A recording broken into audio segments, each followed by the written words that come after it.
Hello, fellow Whovians, Mr. Who reviews. Today I'm reviewing Doctor Who, the Android Invasion.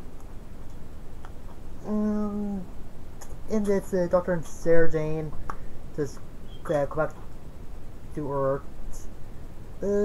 Some don't feel right. Like Sarah said, it smells like the air smells the way it goes after a rainstorm, but the Doctor points out that the ground is dry. And then they get hunted down and stopped by some soldiers. The Sarah almost falls down off a cliff or something, but Doctor able to get up and she's just hanging on by a thread. And one of the soldiers actually walks past the cliff, walks over the cliff, and he apparently dies.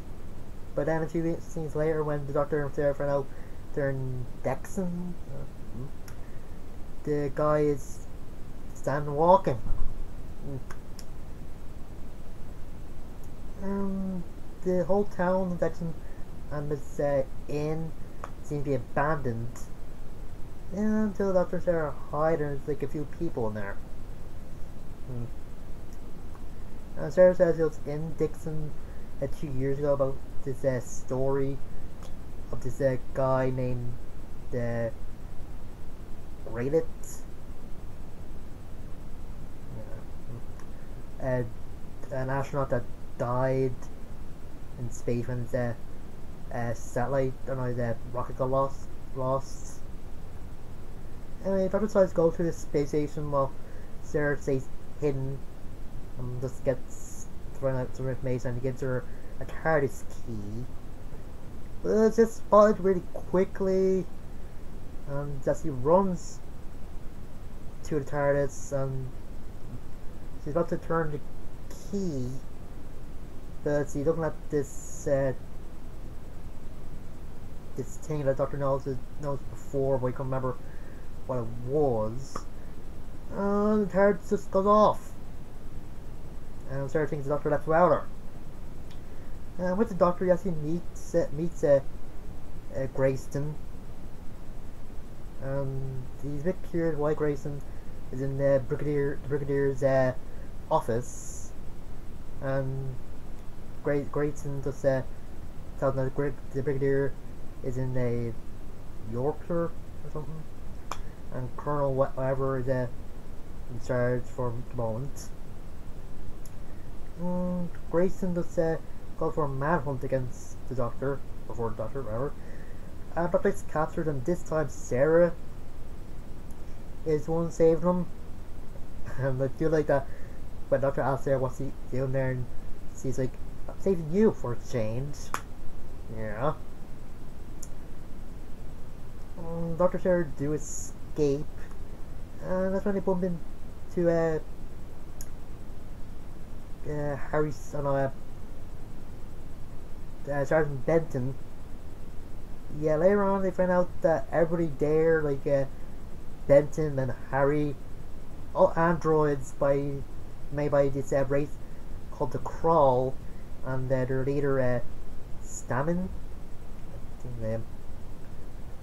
Stammet. Yeah, apparently the Crawl is another race that wants to take over the Earth. They were invented by the same guy that did the Daleks. Let me say they're kind of good characters, but the look of them is just awful. Look like elderly people with their faces were stressed out even further. I don't know why they did this, but whatever. Turns out the Crawl actually saved Greatest, whatever, from being killed in space. But apparently he has an eye patch because it said something happened to his eye. And also apparently there in the Crawl planet there's a high radiation, and the Doctor actually knows of high radiation when you got TARDIS in the first episode. The Crawl do capture Sarah, and there's a test the Doctor could make an android version of her. Made it kind of obvious because when the Doctor was trying to use phones, they don't work. Well, Sarah never used phones, so and that's gave the duplicate Sarah or android Sarah Sarah's scarf. You know, the Doctor used Sarah's scarf to get the androids off their tail. Yeah, the Crawler kind of idiots.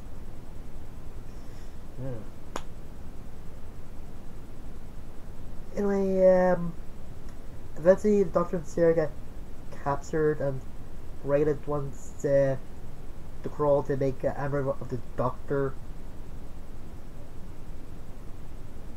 Things start questioning, like before he wanted the Doctor dead, and now he wants an android version. Oh well. Raylan does give his reasoning on why he quit the Crawl, because he feels like the Earths or at least the people in charge of the space station betrayed him, so he's betraying them.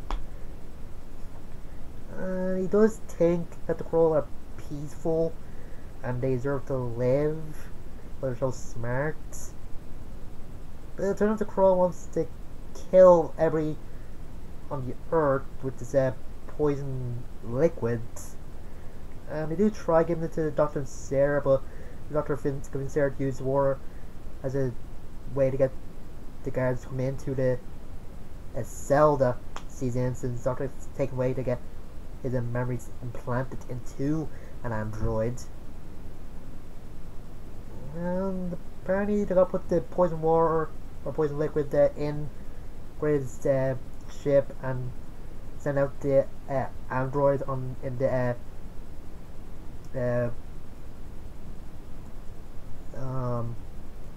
coffin safe things.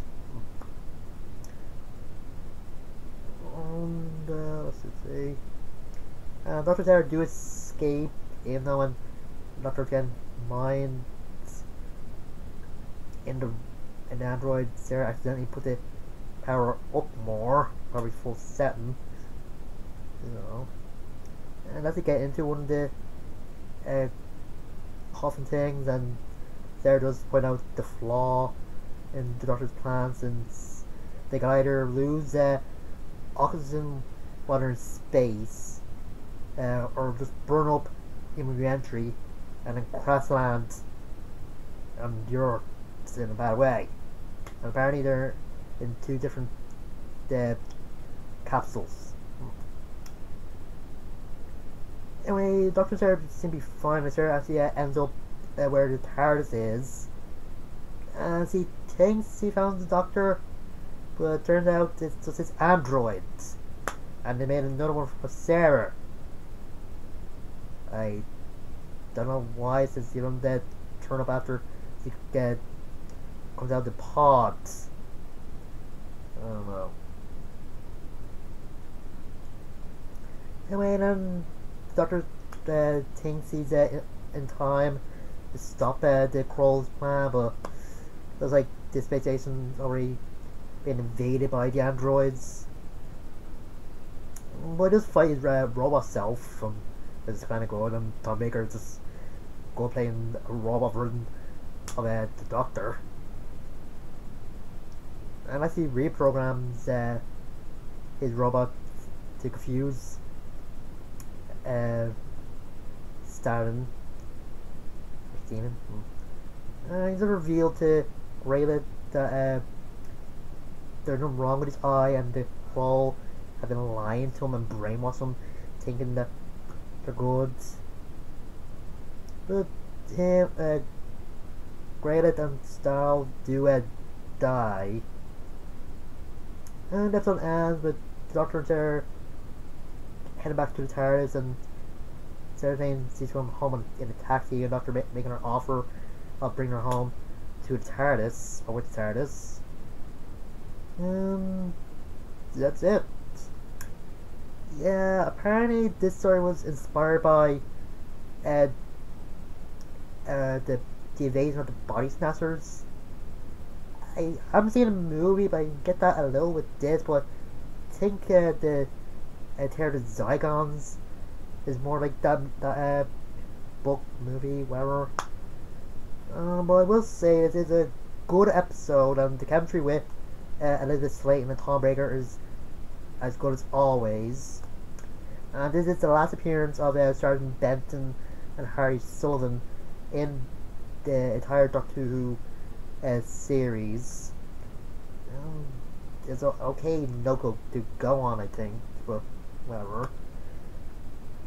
And this isn't the first or last time the Doctor either gets a doppelganger or somebody transforms in the Doctor.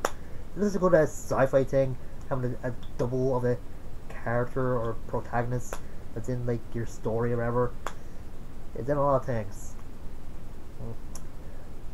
So else, music was okay, and I think Sarah Jane got a lot more to do in this than some of the other episodes, rather than just getting captured a lot and screaming. But what else? Well, as I said, Tom Baker was good playing a Android version himself. He did look a little bit plastic or doll-like when he was talking to Sarah at one point. Oh yeah, and the scene where the Crawler destroying the replica version of the Dixon and Time Doctor up in Artificial Oak. And first, they say it's going to take about 3 minutes for the bomb to go off, but when Sarah gets there, it's about 30 minutes. I don't know how. And they try using the Doctor's pocket knife to cut the artificial ivy as well on first, before using the sonic screwdriver. Why did they need to use a knife? The screwdriver is obviously the perfect thing to get out of that. Maybe they want to make the story, the part longer. I just don't know. It's not really that perfect, but it's good, okay, but yeah, whatever. Anyway, I'm Stu. I'll see you guys later.